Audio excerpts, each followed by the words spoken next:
Okay, you guys, welcome to the Make a Dent podcast. I am so excited to have on my good friend Barb of Sweet Mac Shop. Many talents. Oh, I cannot wait to dive into this episode. Barb, thank you so much for saying yes. Thanks for being my friend. Thanks for being on the podcast, and welcome. Aw, thanks. Welcome. Love to be I'm here. I'm so happy that you're here. So I have so many things to dive in with you, but let's give the people a little bit of a background. I'm gonna Okay. tell them what I know, and then you correct me and jump in. Is that okay? Let's do it. Okay. So you had a brick and mortar shop before you decided to do Sweet Macs. Sweet Macs is Yes. at Sweet Mac Shop on Sweet Instagram Mac Shop. Yep. and probably Facebook. You're on I Facebook? have a Facebook and it is Sweet Mac Shop. You just won't ever find me there. Okay. So at Sweet Mac Shop on Gram, and you started about a year ago. Yep. Okay. Yep. And before this, you had a brick and mortar place, and it was describe kind of what kind of brick and mortar it was. Interior design. So interior design was my background. And so I had a store that was a home decor store. Everything that you might find at the silos in Magnolia and Waco, Texas. Just very trendy, very fun, very unique, locally made artisans that were in my store. Awesome. Yeah, Okay. And it's still up and running. It's right. yeah, Right. It's still going. You yeah. just exited. I just sold Decided to do it. something. Yep. Exit. Okay. Congratulations. That's awesome. How long were you in it? 4 years. I started it and built it. So we started out in a 400 square foot space, and then we grew to 4,000 square feet. Holy gosh. Now this, Yeah. I mean, 400 to 4,000, this is actually very symbolic of your past year for your new endeavor, I think. So when we met, I think that you had probably 2,000 followers on Instagram. Now, we know that followers aren't everything because you can buy followers, but yours are organic, and you now just broke over 11,000? 12. 12,000. Okay, I didn't check it Yeah. for two. I didn't check it for 2 days, and now we're over 12,000. Congratulations, and Thank you. that is insanely impressive. Now I have my theory on what I was able to see from an outside perspective on how you were able to grow that. You are ambitious in all your endeavors, as we can see, from 400 to 4,000, from nothing to 12,000 in a year. I have a question before we really dive into Sweet Macs and some Yeah. other like business stuff. Have you always been entrepreneurial? Yes. Yes. I feel like, and I explained it to my husband this way, just even a couple months ago when we were looking at another brick and mortar to maybe move Sweet Mac into. And I said, I have this fire, this spirit that just has to create, and not just create, but create and share and build. So like, I actually just read the book by Ellen Bennett, Dream First, Details Later. And it's just encompasses kind of how I think, where I just jump all in. I'm all in 100%. And then I figure out my infrastructure, and I tend to do that more than not. But there's something about connecting with humans. And I feel like that's why my account has gone the way it is, because I answer every DM. I Mm-hmm. give everyone equal amount of time. I invest in them so that they can go on and learn and know and perfect and teach. I love that. Do you think that's the thing that drives you the most is human connection and the creative side of it as far as like fueling that fire and allows you to go Creativity. all in? Creativity? I Amazing. am a creative brain from dawn to dusk, where I can just, even sitting here right now, I just came up with three really cool reel concepts that I think I'm going to bang Ah. out later. Like, I just always am in the creating space. And that is why, like, we talk about followers on Instagram.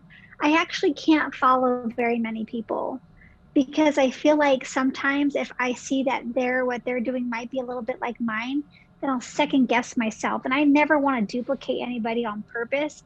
Obviously, copying is the greatest form of flattery, but Mm-hmm. for me to stay in my little creative space, I have to I have to keep what I see and what I'm exposed to a minimum. I don't watch TV. I don't watch like, I rarely watch movies. I Mm-hmm. always am just thinking, thinking, Mm-hmm. thinking. Well, you've done an incredible job, and I just love to hear what fuels people, because I think a lot of times, if someone doesn't know outside perspective, hearing about entrepreneurship or an entrepreneur, I think a lot of people think it's money driven at times. Yeah. Yep. 90% of the time, people think that we're millionaires. Yeah. Oh my gosh. LOL. Yeah. When like the exact opposite is Yeah, likely true, we're dead broke. especially for the first years, right? Yeah. You're not entitled to that big money until you put the work into it. But putting the work into it, you're not getting paid for all the hours that you are. Yeah. So we'll finish off this background here. So you started Sweet Mac Shop, and it's macarons. Did I say it properly? It's kind of like a real phlegmy macaron. I gotta do more French. Oh, macaron. Okay, macaron. You got it. So, and we call him Max. Max, we've talked before, and you hadn't made any prior to basically launching your business, right? No, the first day I made them, I sold them. End of story. They are not the easiest thing to make either. If anyone's ever attempted a French macaron, it is there's technique, there's process, and you just teach, which I love so much about your account. And to me, when I heard about kind of your strategy, it was a little bit different than I thought. I thought you were just going to be selling, like making Macs and selling them, and you are. But tell us about your strategy and like what your business is, because you do so much education and you give away so much free advice. Like that's like a ridiculous amount. Yeah, and I kind of know why, but I want to hear you. Why do you do that, and what are you kind of structuring? How are you structuring your business? Because it's not just like you're not just making Macs. I'm not just making Macs. So you got to pay for your party, right? So you got to pay for, whatever comes down the road. So making them and selling them, that was the knee-jerk business initially. Until I started going to other accounts to try to find out tips on how I could do something, and everyone was so tight-lipped. And I was like, that's fine, but you're in North Carolina. I am not going to infringe on your business. But so often people don't know who you are, especially when you're a small account. Are you their competition's neighbor, asking them questions? So it's like a real quiet space when it comes to helping. Everyone is super friendly, but you don't get a lot of helpers. And so then my eyes started getting open to the things I could do. And so we went from a bakery, which we still bake, we just did a pop-up shop, but that was to pay for something, that's to pay for something. But we went from that to, we grew this national audience. Right. So before we had a real local audience, and then it just blew up into national. And so then it's me balancing talking to my local customers and then talking to my national customers, because you got to think I'm teaching my locals how to do my job. Yeah. So, but then here's the bottom line. People still line up down the road for our pop-up shops, even though I've given them all the tools to make them themselves, because they're there for me. Yes, the experience. They're there to support me and my brand. Yeah. So I love that. Yeah. And so with big picture stuff with your business, what are you trying, like, how do you describe your business to people that, like, I guess anyone, but I think maybe you just say, like, I make macarons, but I know there's more. Like, I know your goals are more. So what is your business? What do you think your business is if you had to, like, summarize it? And what's your kind of, like, big picture goal? So my big picture goal is just to enable everyone with the skills to be successful. Mm-hmm. So when I describe my business, I say I have an online baking business. That doesn't even cover it, right? I have an online consulting business. That doesn't cover it. I have an online group of amazing followers who feed my cup every day with our interactions. Well, that doesn't even start to cover it. Like, so it's kind of this weird thing. And then we have our big website launching next week. And that is going to house all of our free recipes, which is unheard of, because people just, they keep them locked up, and that's great for them. But for me, I don't want to make money off of them. I want to find companies that are going to advertise with me and I want them to send me product that I can try so I can show Mm-hmm. people this works with this and this works with that. And this maybe doesn't work as well. Like I want to be like the target of the Mac world where they come Yeah. in for their pharmacy and they're leaving with the new Taylor Swift CD and possibly a really cool pair of camo shorts. Like I just Hell kind of want yeah. to be like the one-stop shop. I love it. Oh, and you're so well on your way, and it's been so fun to watch. So you built your business, it seems to me, through an incredible amount of hustle and grind, like insane. The amount that you post makes me tired because I am like, I can never, like, I just couldn't keep up, and I'm so impressed. And it seems you came in right place, right time, but you saw the opportunity of Reels because they had just The launched first it, day. right? The first day. The first day. Oh, okay. So you saw the opportunity of Reels, and you dived in headfirst more than anyone I have ever seen on Gram today. And is that a major contributor to your growth? Do you think? It's so funny. So I have 2 reels right now that just keep jumping up 20,000 views a day. One of them is a ridiculous where I remixed a guy's reel where I have my Mac and then it switches music and we're both wearing bonnets. Uh-huh. So that reel has over 500,000. And then I did this really cool mixing video for Chef Master, and that reel has real close to 500,000. But those aren't followers for me, right? Just because you see someone's views, reel, views, yeah. you don't go follow them. But it does help with the 3 rule that I believe in. It takes 3 positive interactions with our account to be sold for life. So if they can connect with one of my funny reels or jam out to 90s music on an off day, then I feel like that's just one step closer for them becoming part of us. It's been a good way for you to show your brand, because when I Yeah. think about you, I think bright and colorful.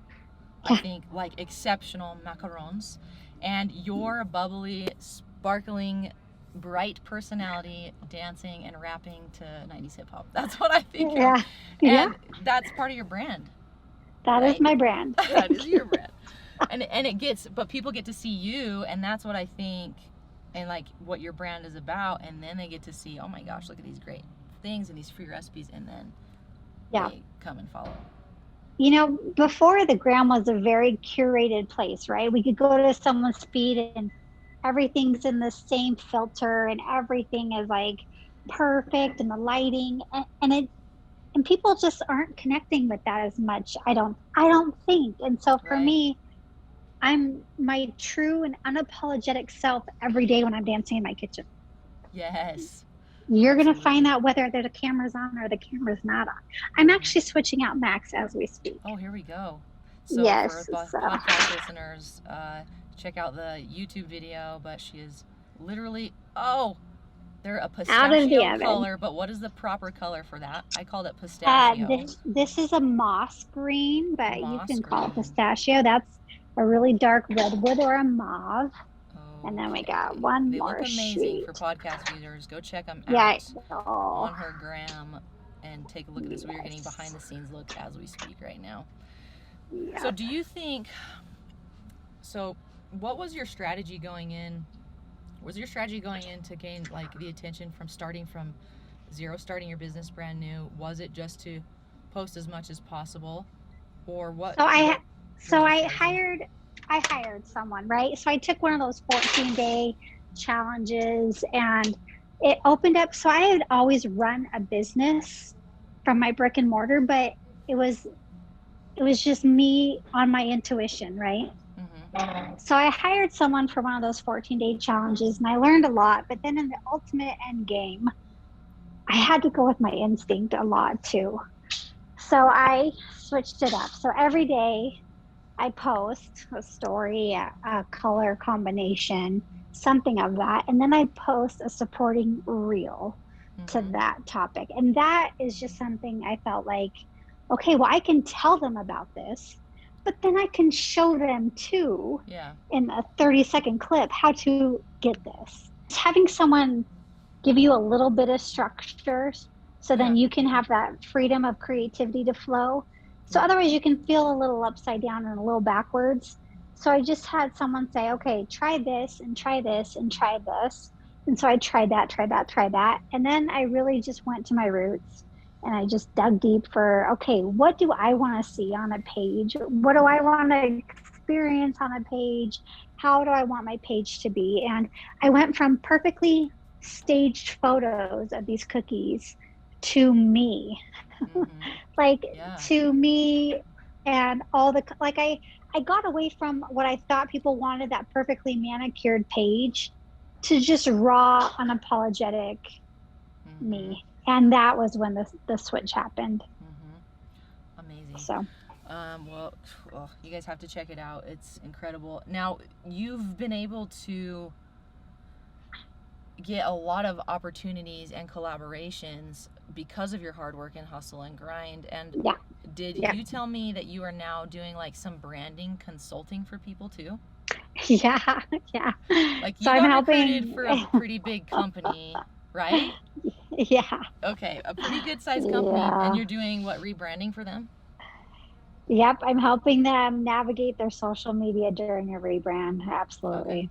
Well, So, and I think this is why you can hire professional people to do that.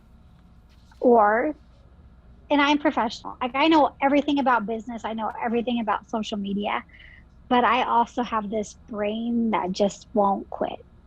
And I will think of things and like all day long just voice message them, okay, we need to do this with this and this. yeah. And then we take that bucket of ideas and we sift through it and we come up with the best strategy. And so am I an expert at it? I'm an expert at creativity. Yeah. So to me, and I have polished my brand. Am I done polishing my brand? Oh, absolutely not. There is no finish, because for me, like it's so hard, right? We all like base our value on that number. Like, oh, I Yes. gotta hit 10,000. I Yeah. gotta hit 10,000. It's like all we want is to swipe up. Look at the things I swiped up to: Chick-fil-A, McDonald's nuggets. I should do a swipe up to Dottie's. Like I use it for like the most goofy things, because we just want that number. We want that number, and then we hit that number, and we're like, okay, we got it. We're valuable. But Yeah. when really it's hard for us to say, hey, I'm valuable even at 3,000 followers. I'm Mm-hmm. valuable at 1,500 followers. Underestimate me. I dare you. I'm valuable at 600 followers. And that Absolutely. was for me. And now I'm kind of going through this thing where I feel like I belong at the 400,000 table. I Yeah. feel like I have the right to go up to someone with a 400,000 followers and be like, I'm valuable. Follow me, notice me, but I'm not. Yeah. Mm-hmm. Because for them, I'm just still this little account. Right. But for me, I'm like this, you know, Oh, absolutely. I'm huge. That's what it feels Absolutely. like. Are you, so I want to talk about the branding thing for a second, then I might jump back because I have another question about social media in general. But do you get as much enjoyment and fulfillment? I think, I don't know if you're just starting in on this branding consulting and stuff like that. I know that I've reached out to you and I begged you to talk to me after this podcast about some of my stuff and strategy stuff, but do you get as much fulfillment doing that for other people as you do for yourself? I feel like I get inspired and I love creativity on any platform, whether it's my account or people's accounts, or, like I started out just making reels for a couple of companies. Yeah. And they would pay me to make reels for them. And now I'm like, I love it. I love feeling their accomplishment. I love feeling that. Do you have a because that's kind of like influencer income. I don't know what you want to call it, but are you monetizing that pretty regularly? Like, are people requesting you fairly often, or do you have a couple companies you're consistently working with? I have a couple companies I'm consistently working with, but I'm consistently working towards bigger. Yeah. No, that's not right. The companies I work with now, I love them. I believe in their brand. And that's one thing, that I'm never going to be an influencer by the way of, I am not going to talk about just any old thing. I have to know it, love it, believe in it, use it, cherish it. like it's mine for me to talk about it. And I will always keep that standard. Otherwise, I just become white noise in the sea of influencers. And, you know, and I don't want to be that. I want to matter. Yeah. I want people to know that if I talk about something, it's because it works or it's wonderful. Half the things I promote on our page, I get not a cent from Right. companies. Mm-hmm. I just promote them because they're great products for what I'm doing. And Will that's you, just if bottom they were line. to reach out, is that something that you're willing to monetize if you believe about it, like affiliate type marketing Yeah. stuff or Yeah. collaboration or sponsored Yeah. stuff? Cool. I Yeah. just think Because that's remember, right around the corner for you. yeah, at the end of the day, I still have to pay for the party, right? So I still have to pay 100%. for, you know, Yeah. like I can work for free all day long, but at the end of the day, you do have to have something coming in so you can keep your business going. So you Right. can pay the SEO professional to build the website. So you can pay someone to help clean up your Pinterest board. So you can have someone teach you Mm-hmm. about how to blog. You know, you still have to have, I Yeah. don't know everything, so I still need money coming in. Yeah, absolutely. Um, do you think that there's still opportunity for people on Reels to utilize Reels to help Yeah. gain attention and I grow their think brand? this is my one advice about Instagram. If they launch something new, do it. Mm-hmm. They launched live rooms. Do them. Mm-hmm. Have three of your buddies on the live room.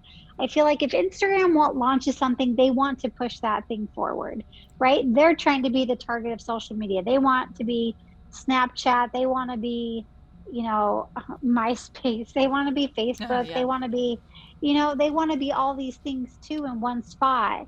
So if they're going to tell you something, like if they're going to introduce Reels, that means it's probably not going to be algorithmed, which means it shows it to 100% of 100%.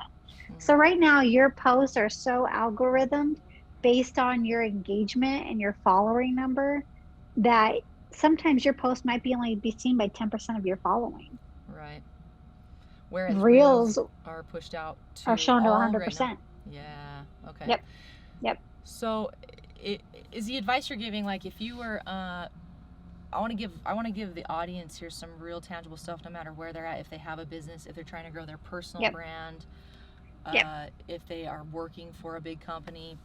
Is that the strategy and technique that you would recommend? Is kind of what you said, like a post and then a reel associated with that post and then stories kind of all tied in general? I know that's hard because it depends on the business or Yeah. the person or Depends on the business. company, but It maybe you depends on could. the business and depends on your following. I have a very active following. Mm-hmm. I get 300 to 400 DMs a day from people just Oh. connecting with me, and I connect back. I answer every single one of them. Mm-hmm. Um, so it's different for my account. Now, if it was just like someone running a business, sometimes it's not tolerated to post that much. You know, like it depends on where your business is at and what your platform is and what you're selling. So for me, for you, I would say I post once a day and then I post a reel. And Mm-hmm. I could post 7 reels a day. That's how many reels I make. Mm-hmm. Like it's hard for me just to post that. I want to post 5 reels every day. Uh-huh. I love reels. I love Yeah. reels. Yeah. But would people get sick of that? Yeah, probably. Have you? Oh my gosh. Okay, I'm gonna ask one question, then come back. Have you dived into TikTok as much as Reels? I'm not on TikTok. Do you think you might? So I had TikTok to monitor the 12-year-old who lives and dies by a TikTok like. I got on there to monitor that. Yeah. And everyone says you need to move to TikTok. And I have 37,000 4-second videos saved in my phone right now. So could I do TikTok with a walk in the park? Yeah. But what do I love about Instagram? Instagram is people who want to do what I do connecting with me. TikTok is people wanting to be entertained by what you do. It's a Mm-hmm. different market. Mm-hmm. So I just I know I need to get to TikTok. I know I do. But here's another thing. TikTok doesn't go well on Instagram. If you post your TikTok onto Instagram, Right. one, the sync is now off. Have you noticed that? They've Yes. adjusted the Yeah, you have to Yep. So definitely you're alter. not synced up with the words. And two, they're not a big fan. It'd be like you taking McDonald's into a Chipotle. Like they're gonna Mm-hmm. love that? No. Are they gonna allow it? Probably. Mm-hmm. So for me, I just really focus on the platform that I can connect with. But I see the value in TikTok. I see if I wanted to get more followers, TikTok would be where I go. Uh-huh. But I want real followers that really like value me, value my time, aren't demanding in my DMs, Mm-hmm. understand who I am. And Mm-hmm. so I kind of just stay where I'm at. Got you. I think that you could do the same thing on TikTok, but I hear what you're saying and about the strategy. I also think you can take your reels and put them on TikTok. So you go reverse and then find the audio in TikTok and do that organic audio in TikTok. You could do the same thing, and it's a little bit easier to edit, I've found, than reels. But I'm interested to see if and when you do dive in, because I think that you would absolutely blow up, and then you could potentially, with how you are and your personality, I think the people who are going to want to stick around are going to stick around. They're going to be loyal, and then they would end up on your gram. That's just what I've seen after spending hours every night on it, because I'm slightly addicted. But I love that you have like a strategy, and you know like really where your market is, and you're focused on that. I love it. I love it.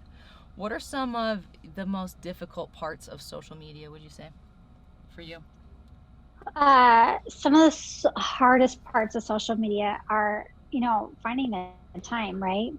So Mm-hmm. not only am I a full-time baker, but I'm a full-time mom and a full-time wife and a full-time, Oh my gosh, preach. volunteer and a full-time community member. And so it's like really finding that balance where you're in the present, you're around your family, and then also, you know, being on Instagram for your Instagram family.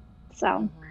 I love social media. I do. I love social media, but there comes a point where sometimes your family needs you. Mm-hmm. So The that just balance. has to be set aside. Yeah. Right.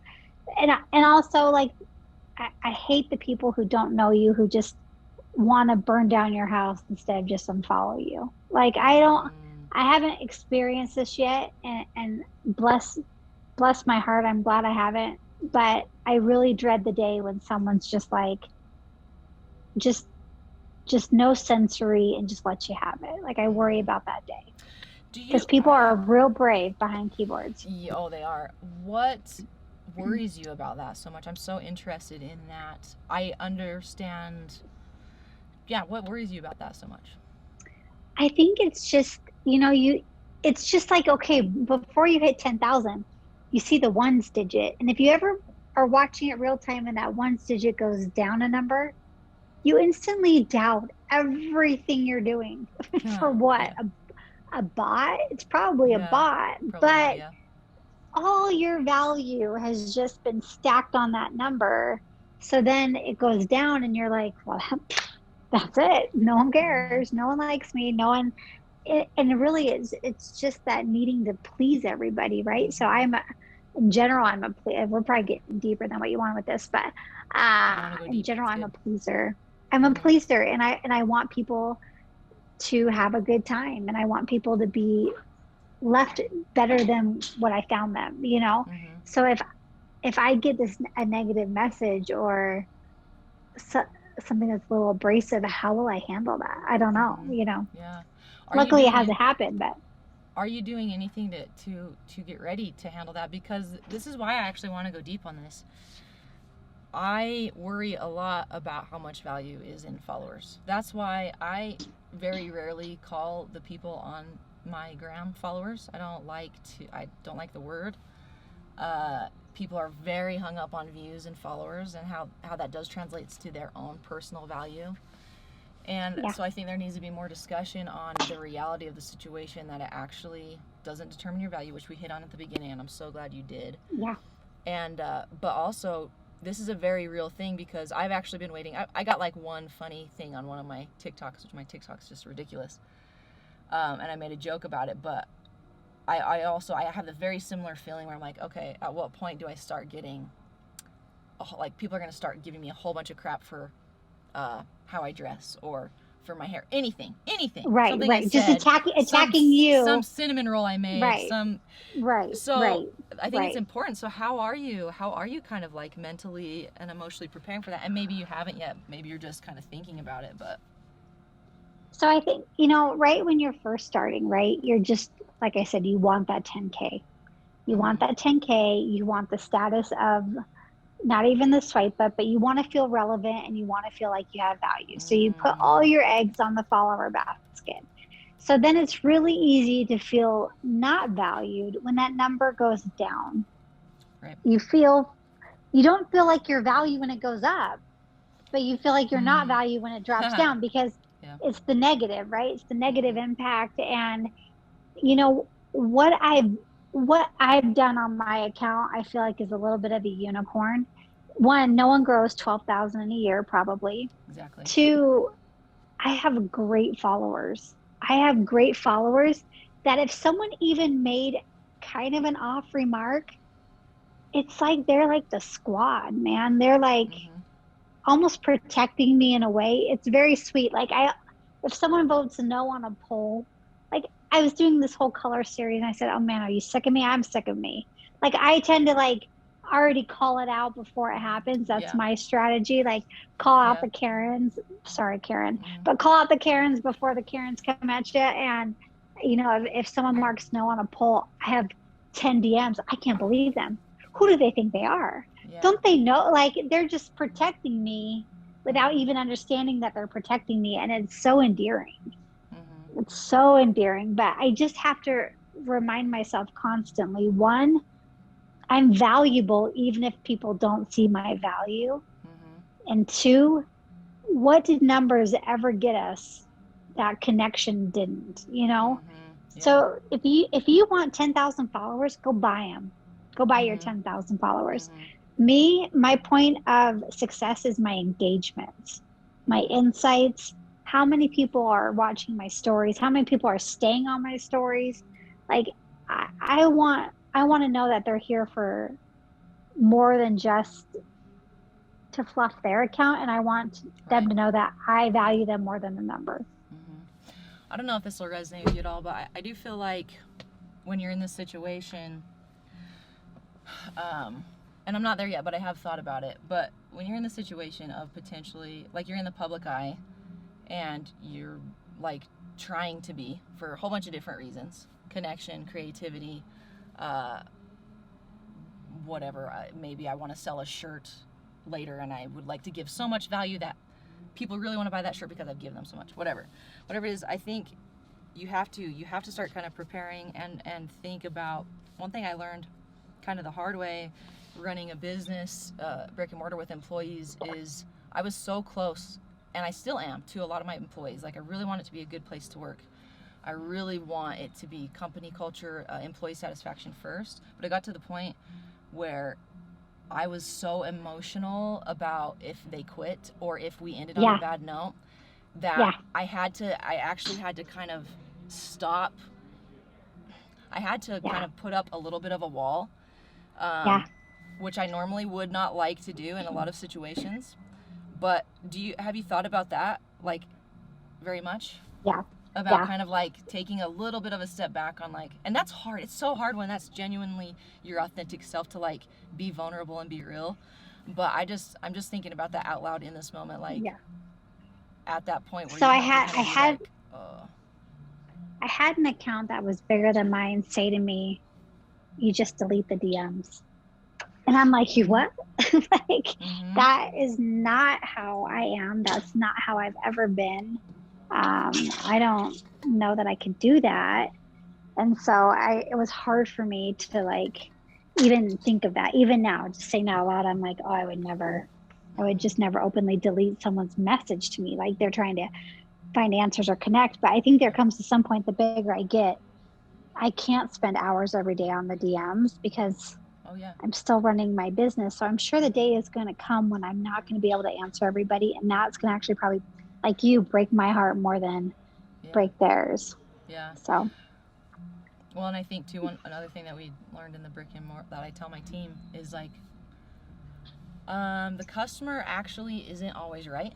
And so, and also, don't take crap, don't give crap. That's like a family value that I have. And I translate that to business, saying, if someone's giving you crap at the window, and you are right, you can be kind. And if they are like being mean, you can refuse service. And I want you to refuse service.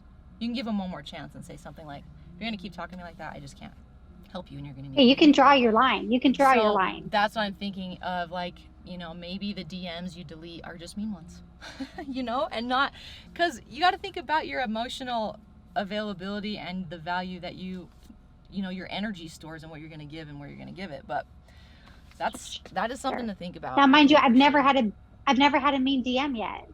So for I me, know. I'm like, I'm just getting all these nice, wonderful DMs. I want to respond to every one of them. It'll come I though, think I because would be people able are to brave. delete the mean ones. Yeah, because people are super brave and obnoxious behind the keyboard and bored. And they just don't have anything better to do. So I think it's just better to kind of like mentally prepare. I have to ask you a couple things. We are pretty close on our time. But I have missed, we're going to take a big like left turn. I've missed music so much, Barb. I've missed music so much it hurts. I bought tickets to Justin Bieber the other day. He had announced Salt Lake. He canceled. I bought tickets. I dropped some coin, Barb, because I was so excited, and he canceled. But I want to hear, in your bio, it says something about 90s rap, or maybe just says 90s rap. Yep, in your bio, 90s rap. I want to talk about concerts you've been to, favorite old school concerts you've been to, or who you would love to see right now, like from any era. So I've been to JT, Justin Timberlake. Oh, and I went to Justin Timberlake as a mom, like full on 3 kids at home, and I am like burning that, like he was within touching distance of me when his stage moved, and I'm like, instead of like enjoying the moment, I'm like Facebooking, like look, I'm touching where his feet are, but like JT's epic.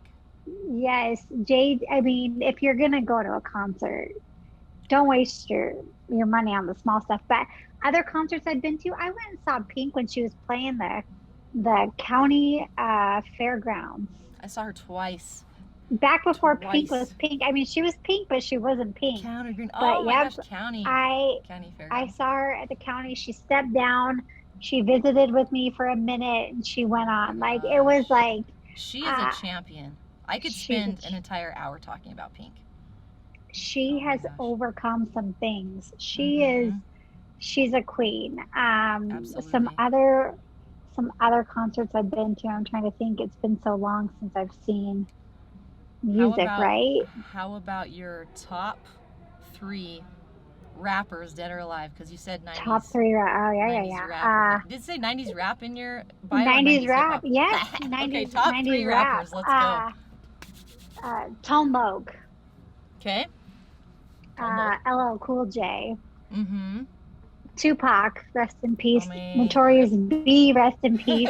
Nipsey Hussle, rest in peace. Like gosh, Nipsey wasn't rapping back in the 90s, but man, Hustle and Motivate is the song I play in my kitchen every morning to get me going. But you know, Salt and Pepper. Here I go again. Yeah. There's so many. TLC was a big one growing up. Fan club or fan mail, I think is what it's called. You know, Janet Jackson. There is just so many, but when it comes to like good, honest rap, I just looked one up. Do you remember the Skeletones? It was ska music. It's the Skeletones. What song? Do you remember? Like Skeletones? I just did a reel to it where I'm jumping. Dun, dun, dun, dun, dun, dun, dun, dun, dun. But I used to listen to ska music. Blink 182. Grew up in the same neighborhood I did. Oh my gosh. You know, just so many, like Linkin Park. We have some original Jay-Z. origins because I grew up on country from my country father. So I grew up on country, then got asked to join a band, and we played super heavy music because I play guitar. And then that's when I went to my punk stage. So that's where was my Blink 182 and lots of ska. Less Than Jake. Yeah. Oh my gosh, I love it. Okay, Barb. Well, I think we are pretty close on time, but I wanted to see what are, hang on one second here. We need to do a volume 2 on this. We're not We done. absolutely, no, I know we are not done. We like scrape the surface. I would love a round 2, actually very, very soon if we could. I have to ask this Well, because when I we're don't together, know. when we're together in June, let's just do it. Let's do it. Yes, please. So Yeah. I have to ask about this because he put it in my notes. Chris, my branding buddy, he did a little bit of research. He said, ask about the chicken story, bringing home 18 Oh my gosh. chickens. So can we please hear the chicken? Can we please hear the chicken story? And then I'm gonna have you leave us with a couple pieces of business advice. Okay. What's the Chicken story. So the pandemic just hit. My husband's out of work. All my interior design architect jobs stopped. The kids are home. We can't find eggs. We can't find anything. And I said, let's build a chicken coop. And this was before wood was $1 million.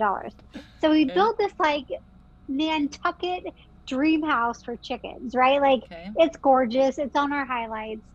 And he's like, now, Barb, this coop holds 7 to 8 chickens. And I heard 7 or 8. And I was like, yeah, we're good. So I go to the chicken store, the feed store, and here's all these little chicks. Buck. Right. And I'm like, I'll take 19 of them. 7 or 8, 19 will fit. Let's all go home. So I bought 18. I bought 18 chickens. Okay. And I got home and he was like, WTF. And I'm like, well, I thought look how little they are, and the coop's so big, and it's fine. And he's like, they grow up, Barb. And I was like, okay then. So now we had 18. One she turned out to be a he, and we couldn't have a rooster in our area. So Princess Big Eyes, went to heaven. Found his way to Jesus with some help. And I wanted to drop him into the backyard of our friends who were out of town. I thought that would be the funniest prank. Like they get home from vacation and here's like a chicken clucking around their backyard. But I got outvoted on that one. So anyways, we still have all 17 girls. They're still alive. He actually put in here voting ? Voting ? Did you guys have who voted? Who voted? Yeah, you said you lost the vote on that one. Oh, so my husband, I was like, let's just go drop it into our friend's backyard. And it's his business partner.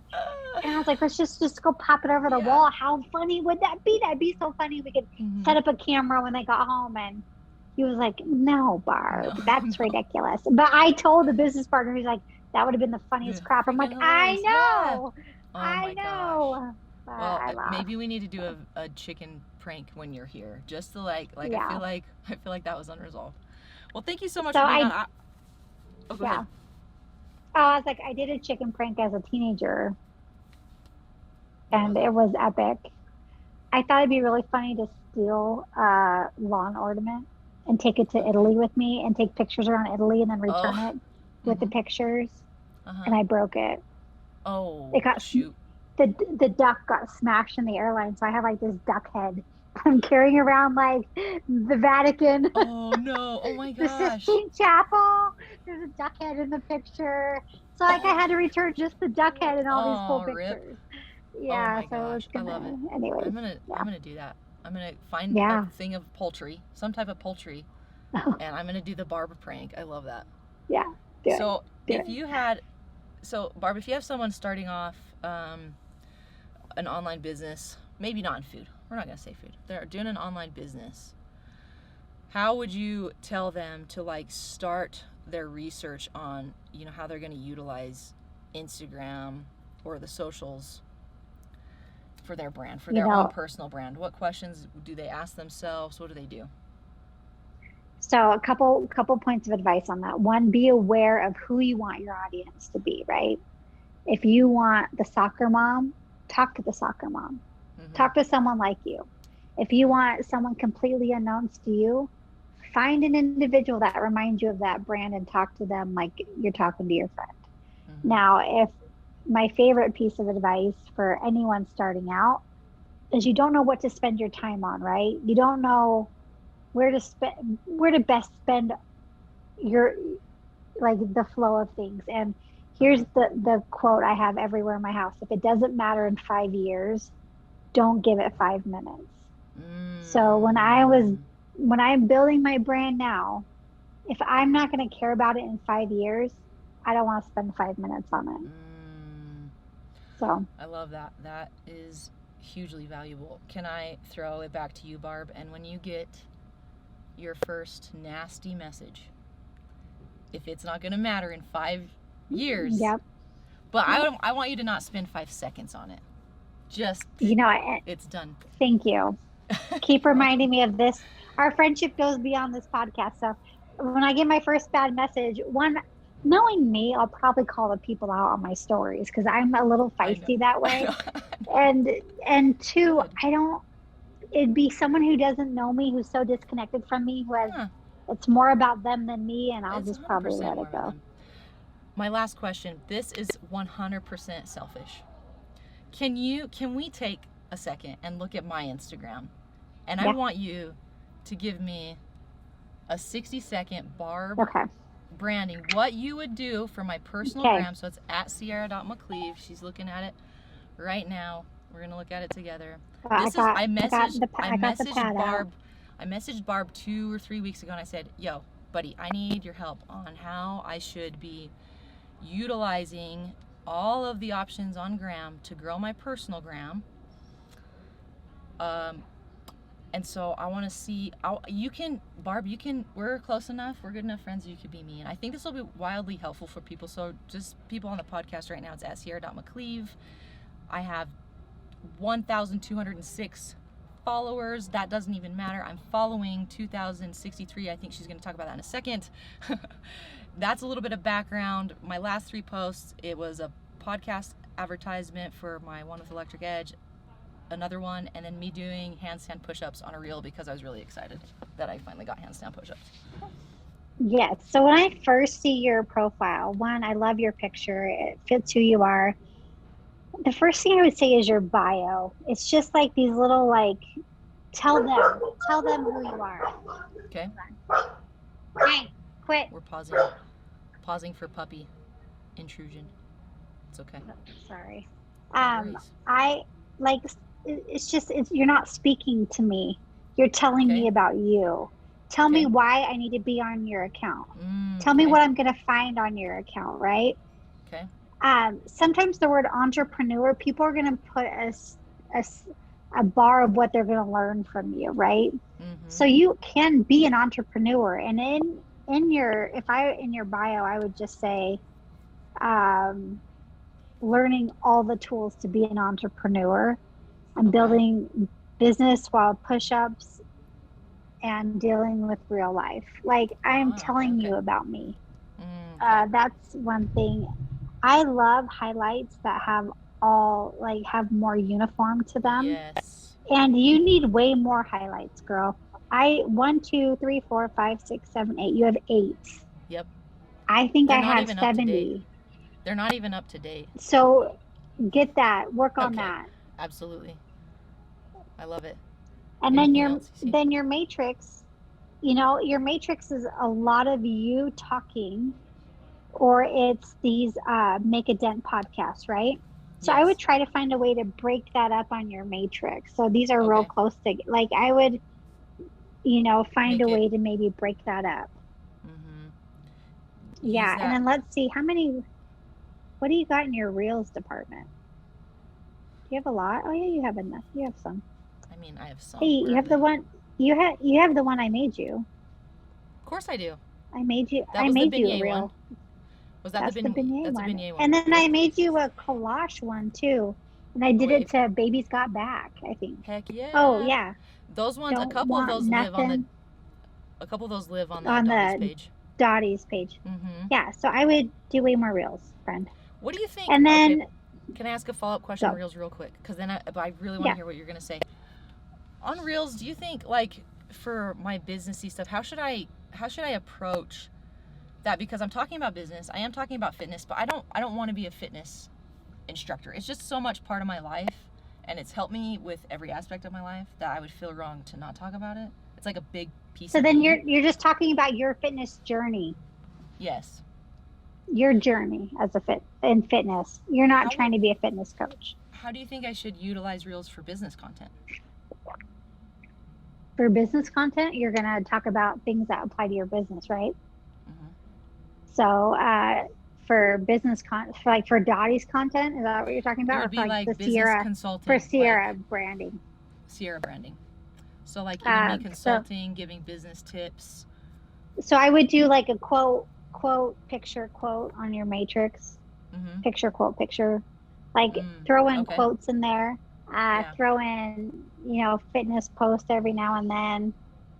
Throw in, like 2 seconds with Sierra. I don't know. Come up with like something like a little clip of something, and then give like a 2-second advice tip once a week. Nice. If I were you, I'd use your reels as that tips on life. Okay. So reels should be informative, entertaining, or educational. Yep. So if I were you, I would do reels about, well, if you're gonna do 75 hard, here's how you prep. 3 things you can do to prep for 75 hard. Ooh. 2 things you can do to prep for your morning meetings to get your hustle on. Oh. 3 things you should do. 3 things you should do every day to, maximize your time as a business owner. Oh my gosh. Yes. Okay. I'm doing all those things. Thank you so much for the consulting advice that I somehow swindled into the podcast. I hope other people find it valuable. Barb knows what she's talking about. Barb, we have to do a round 2. Thank you so much for taking the time. I really think we only scraped the surface. Tell everyone where they can find you and anything you have up and coming that you want people to know about. I know you have a website coming. What's on the So our horizon? website, our website is sweetmacshop.com. Everything, all of our handles are the same. Sweet Mac Shop, Instagram, sweetmacshop.com.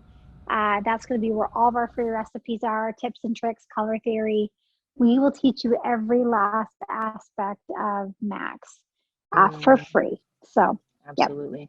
And next time, Barb, on the video, will you show us your KitchenAid collection, please? Colorful. Oh, you're gonna do it now? Let's do it now. That'll be the final thing. Oh, you wanted next? Sorry. No, do it now. Here, I'll show you this for you, and then I'm gonna. Okay, here I come. The KitchenAid collection. I'm coming right where you are. So she's walking right now into her kitchen. For those on the podcast. Okay. No, I'm walking into my office. Into your office. Here's 1, 2, 3, 4, 5, 6, 7 of them. And then there's 5 more around my house. And they are every color. Every color. Every single color. I love it. Because I live my life in color. It does. All right, Barb, thank you so much. Love to have you on. Thanks for making a dent in my life and in so many people's lives. Appreciate you. And I'm excited to see you next month. Yes, it's going to be a good time. Okay, we'll do. I'm dying for Dottie's. I'm craving it. Yes, well, we will spend some time there for sure. Eat kolaches and do something, a chicken prank. That's what we'll do. Yeah. It's on my Donkey Kong friend. All right, thank you, Barb. Have a great one. Thank you. Bye.